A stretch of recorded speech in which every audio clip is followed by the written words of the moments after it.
Today we are covering layer normalization. Stabilizing activations inside transformer blocks.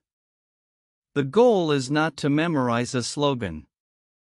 The goal is to build an interview-ready explanation that moves from intuition, to mechanics, to trade-offs, and then to a concrete example. Intuition.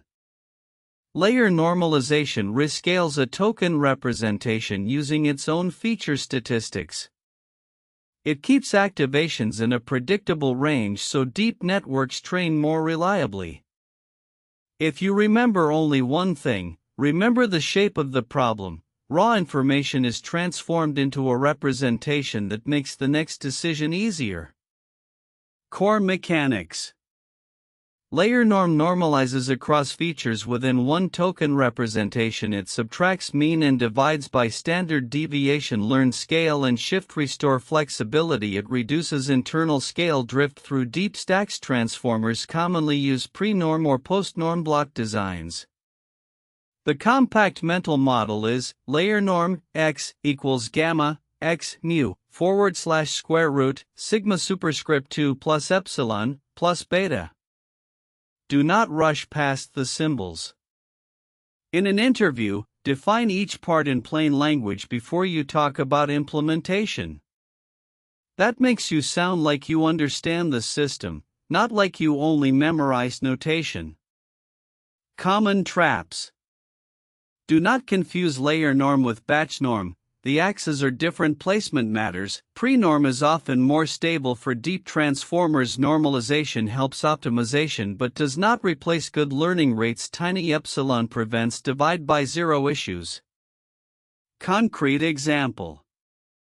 For one token vector with hundreds or thousands of features, layer norm normalizes those features for that token, making the next sublayer see a steadier input scale. Walk through the example slowly. Say what changes at each step, what stays fixed, and why the operation helps the model produce a better representation. Interview checklist. Compare layer norm and batch norm. Explain mean, variance, gamma, beta. Mention pre-norm versus post-norm. Say why stability matters. Use deep stack intuition. A strong final answer for layer normalization should have 4 beats. First, give the intuition. Second, name the components.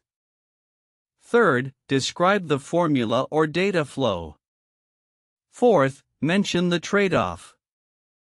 If you can add one example, you will usually sound much more practical than someone who only gives a textbook definition.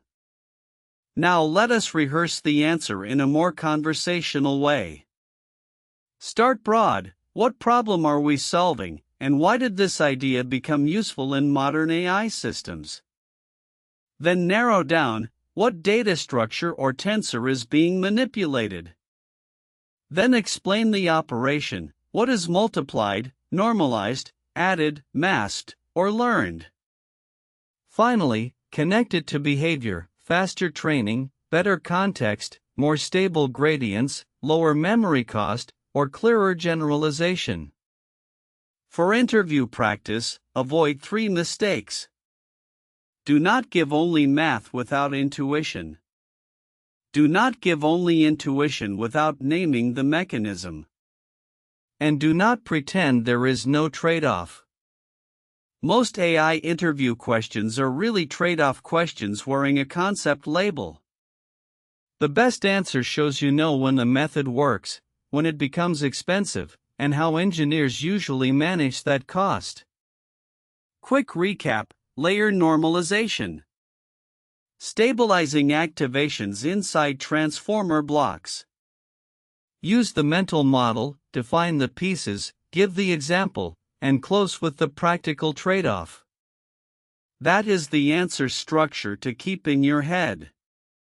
One more interview rehearsal. Explain it as if teaching a teammate. Define the input, describe the transformation, name the output, and close with why the design choice matters in real systems. This habit turns a memorized answer into a practical engineering answer. Second rehearsal. If the interviewer asks for more depth, connect the idea to tensors and runtime behavior. What is stored in memory? Which dimension grows with sequence length, hidden size, or number of heads? Which part is learned, and which part is a fixed rule? These details separate a surface-level answer from an engineering answer.